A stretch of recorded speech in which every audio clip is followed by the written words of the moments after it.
कर्जमाफीविषयी विचारल्यानंतर कृषी मंत्र्यांनी शेतकऱ्यांना सुनावले। कर्जमाफी मिळाल्यानंतर त्या पैशाचं काय करता, शेतीमध्ये गुंतवणूक करता का, असा सवाल त्यांनी केलेला आहे।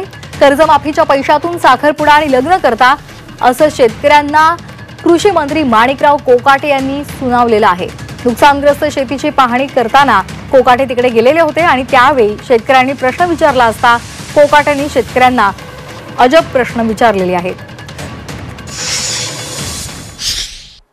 आजी साहेब बोलले का कर्जमाफी होऊ शकत नाही, तो शेतकऱ्याला भेटल का? आपल्याला रेग्युलर कर्ज भरायचं का बरं लोकांनी भरायचं? म्हणजे रेग्युलर असं त्याला भेट 5-10 वर्ष वाटच पाहिजे कर्जमाफी व्हायची, तोपर्यंत काय भरायचं त्यापेक्षा बरं मला एक सांगा, आता हे मीडिया चालू आहे, मीडिया समोर असं बोलत नाही, तुम्हाला कर्जमाफी झाल्यानंतर जे पैसे येतात त्या पैसे काय करता तुम्ही? शेतीमध्ये गुंतवणूक आहे 1 रुपयाच तरी? सरकार शेतीमध्ये गुंतवणुकीला पैसे देणार तुम्हाला। आता पोखराच्या माध्यमातून तुम्हाला पाईपलाईनला पैसे आहेत, इरिगेशनला पैसे आहेत, तुम्हाला क्रॉपला पैसे आहेत, शेततळ्याला पैसे आहेत, सगळ्याला पैसे आहेत। भांडवली गुंतवणूक कोण करतं? सरकार। शेतकरी करतं का? शेतकरी म्हणतो विम्याचे पैसे पाहिजे, याचे पैसे पाहिजे, मग साखरपुडे करा, मग लग्न करा।